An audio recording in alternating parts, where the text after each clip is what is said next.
BSK was founded in 1966, and the three partners that founded the company were Wes Braun, Bob Skaggs, and myself, Hugo Kevorkian. At the time, all three of us were employed by another engineering company in Fresno, and we elected to leave the company and go on our own. When we left, two other individuals decided to follow us, to join us as employees. One was Fred Pereira, a draftsman, and the other was Mel Simon, an engineering geologist. So these two individuals initially joined us as employees of the company. When we started, the economy was in a recession, and the business in general was not very strong, and we picked, unfortunately, the wrong time to start, but we nonetheless decided to pursue it. When we started, we had purchased one pickup truck, and we were making payments on it. And then Bob Skaggs had an old station wagon that served as kind of a secondary vehicle for testing purposes. Aside from that, we had no other means of transportation. We focused on using our income towards purchasing laboratory equipment. That was critical, and we concentrated on that and succeeded through the years in developing a good, well-qualified laboratory. At the onset, we didn't give us a salary. We paid our employees, Fred and Mel, but we didn't pay ourselves for many months. And thereafter, even for the years to follow, we gave ourselves a very limited salary in order to develop cash flow with the objective of purchasing testing equipment. We initially rented an office and laboratory space, on Palm Avenue near H Street.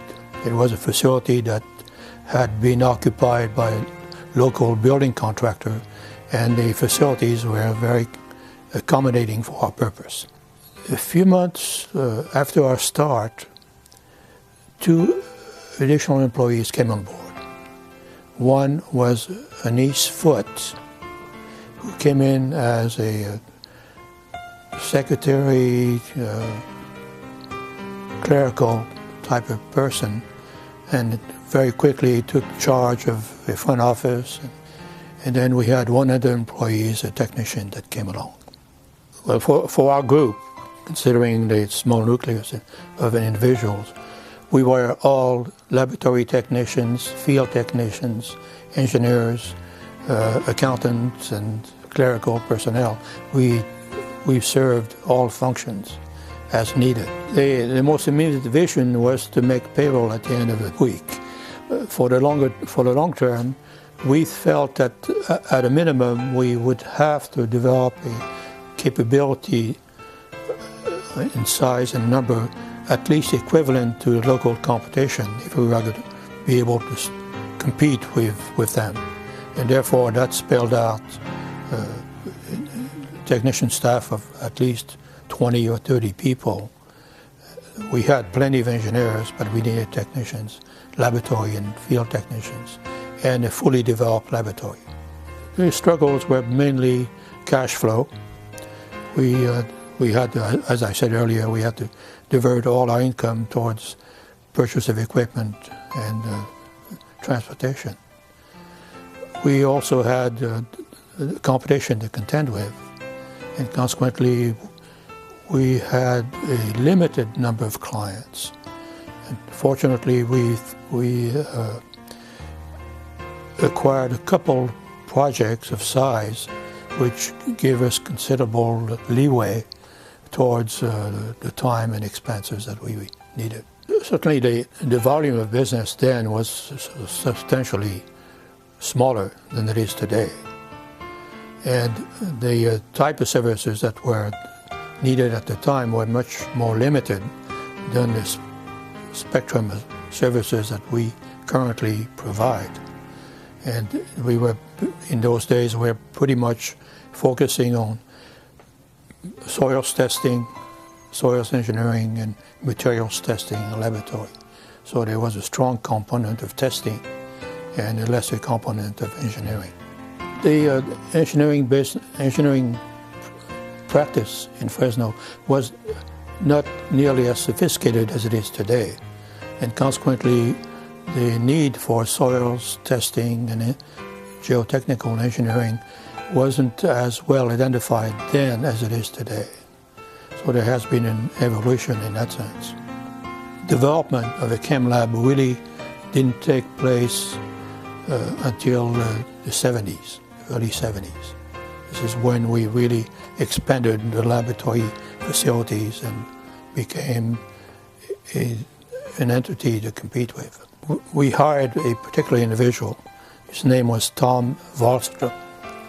And this individual was quite perceptive, and he had a vision of what a laboratory should be, and went on to explain to us that we could be very efficient by buying equipment which had automatic settings, which could be set in the evening and run at night, and therefore increase our production.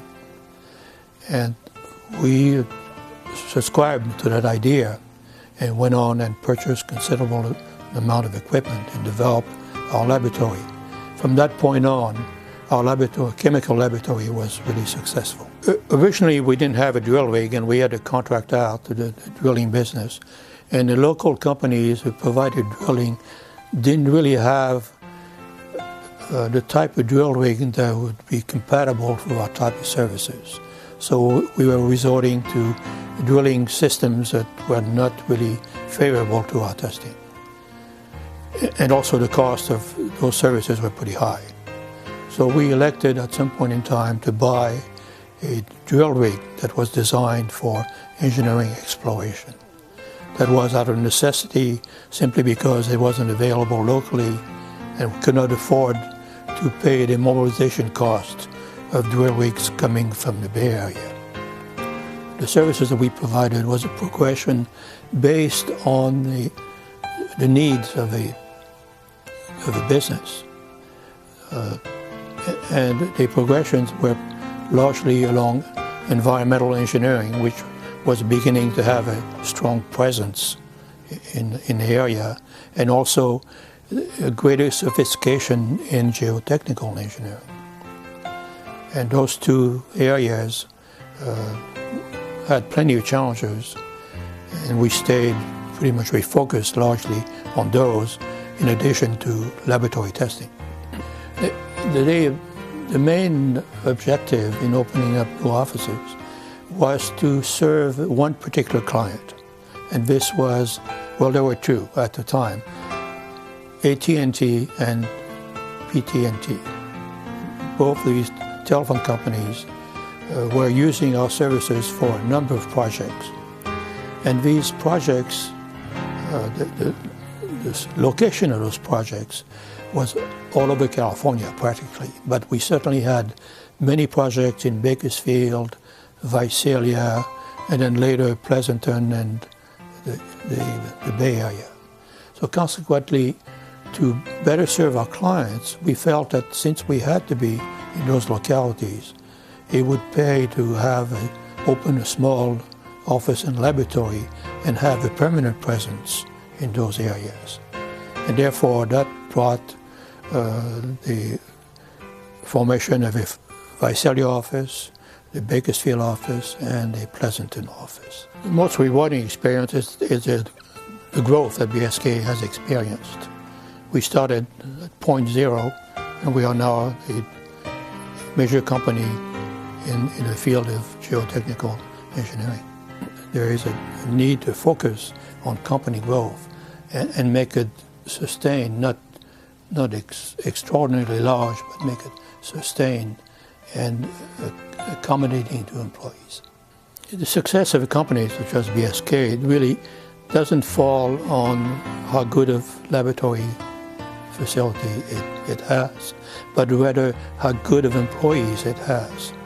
And I've always felt that the success of BSK hinges around the employees and their performance.